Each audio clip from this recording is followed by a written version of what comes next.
ಹೇಳ್ತಿದ್ದಾರೆ ಈ ಭಾಗದ ಜನತೆಗೆ. ಆದರೆ ನಾನು ಹೇಳ್ತೀನಿ ಬಂಧುಗಳೇ, ನಮ್ಮ ಕಳಸದಲ್ಲಿ ಭಾರತೀಯ ಜನತಾ ಪಾರ್ಟಿಯ ಸರ್ಕಾರ ಬಂದ ಮೇಲೆ, ನಮ್ಮ ಚುನಾಯಿತ ಪ್ರತಿನಿಧಿಗಳು ಬಂದ ಮೇಲೆ, ಅಥವಾ ನಮ್ಮ ಜಾತ್ಯತೀತ ಜನತಾದಳದ ಸರ್ಕಾರ ಇದ್ದಾಗ, ಅವರ ಪ್ರತಿನಿಧಿಗಳಿದ್ದಾಗ ಈ ಭಾಗದಲ್ಲಿ ಕಳಸ ತಾಲೂಕಿನಲ್ಲಿ ತುಂಬ ಕೆಲಸ ಕಾರ್ಯಗಳಾಗಿದೆ. ಬಂಧುಗಳೇ, ನೀವು ಒಂದು 20-30 ವರ್ಷದ ಹಿಂದೆ ಹೋದಾಗ ಕಳಸ ಭಾಗದಲ್ಲಿ ಇವೆಲ್ಲ ತಿಳಿದಿರುವ ವಿಚಾರ, ಭದ್ರಾ ಮೇಲ್ದಂಡೆ ಅನ್ನೋ ಒಂದು ವಿಚಾರ ಬಂತು. ಆ ಸಂದರ್ಭದಲ್ಲಿ ಕರ್ನಾಟಕ ಸರ್ಕಾರ ಧರ್ಮಸಿಂಗ ಅವರ ಮುಖ್ಯಮಂತ್ರಿಯಾಗಿ ಕಾಂಗ್ರೆಸ್ ಸರ್ಕಾರ ಇತ್ತು. ಆ ಸಂದರ್ಭದಲ್ಲಿ ಚಿಕ್ಕಮಗಳೂರು ಜಿಲ್ಲೆಯ 3 ಜನ ಕ್ಯಾಬಿನೆಟ್ ದರ್ಜೆ ಸಚಿವರಿದ್ದರು. ಶ್ರೀಮತಿ ಮೋಟಮ್ನವರಿದ್ರು, ಟಿ.ವಿ. ಚಂದ್ರೇಗೌಡರಿದ್ರು, ಹಿರಿಯರಾದ ಸಗೀರ್ ಅಹಮದ್ ಅವರಿದ್ರು. ಆದರೆ ಅವ್ರು 3 ಜನನು ನಮ್ಮ ಇಡೀ ಕಳಸ ತಾಲೂಕು ಮುಳುಗಿ ಹೋಗುವಂತ ಯೋಜನೆಗೆ ಸಹಿ ಹಾಕಿ ನಮ್ಮ ಇಡೀ ಕಳಸವನ್ನು ಮುಚ್ಚಿ ಹೋಗುವಂತ ಕೆಲಸ ಮಾಡಿದ್ರು.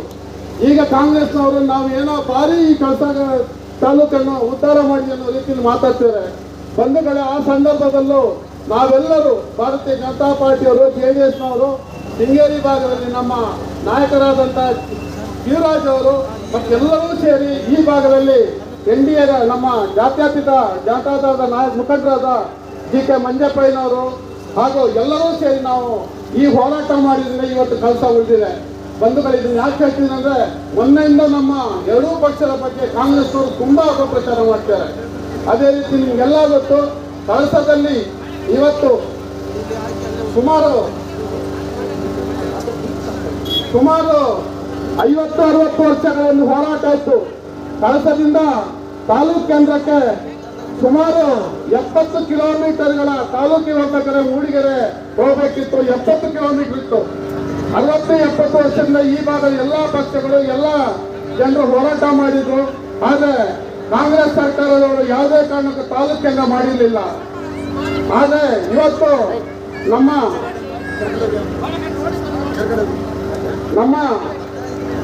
ಪ್ರಾಣೇಶ್ವರನವರು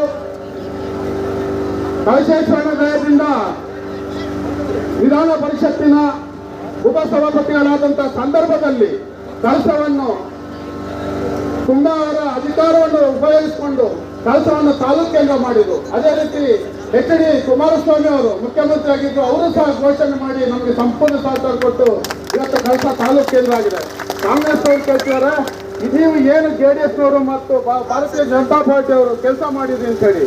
ಬಂಧುಗಳೇ, ಈ ಭಾಗದಲ್ಲಿ ಅತಿ ಹೆಚ್ಚಿನ ಕೂಲಿ ಕಾರ್ಮಿಕರು, ತೋಟ ಕಾರ್ಮಿಕರು ಇರುವುದು ಗೊತ್ತು, ಸಣ್ಣ ಹಿಡುವಳಿದಾರರು ಇರುವುದು ಗೊತ್ತು.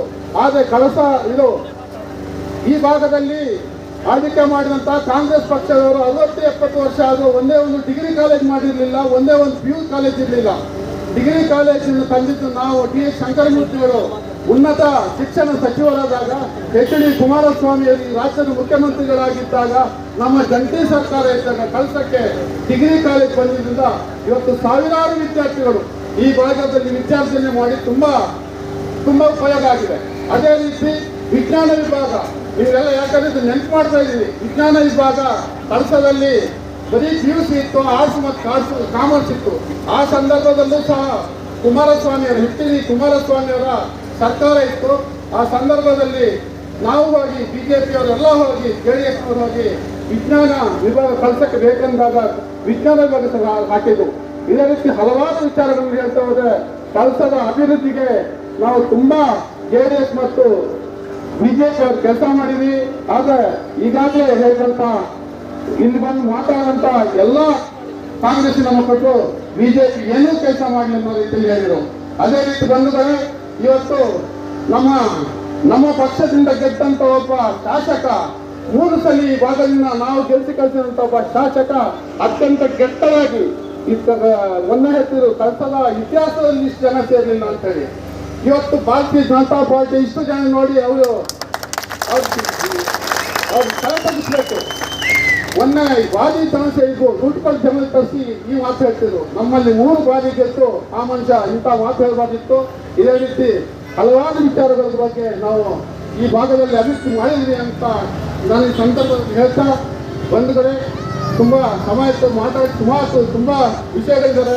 ಆದರೆ ಲೇಟ್ ಆದ್ರಿಂದ ನಾನು ಹೆಚ್ಚು ಮಾತಾಡಲ್ಲ. ಈಗ ನೀವೆಲ್ಲರೂ ದಯವಿಟ್ಟು ದೇಶದ ಹಿತದೃಷ್ಟಿಯಿಂದ ಮತ್ತು ನಮ್ಮ ರಾಜ್ಯದ ಹಿತದೃಷ್ಟಿಯಿಂದ ಕೋಟ ತಿನ್ನು ಪೂಜಾರಿ ಅವರನ್ನು ಗೆಲ್ಲಿಸ್ಕೊಳ್ಬೇಕು ಅಂತ ಹೇಳಿ ನಾನು ಮತ್ತೊಮ್ಮೆ ನಿಮ್ಮಲ್ಲಿ ಕಳಕಳಿಯಿಂದ ಮನವಿ ಮಾಡ್ಕೊಳ್ತೀನಿ. ಜೈ ಹಿಂದ್.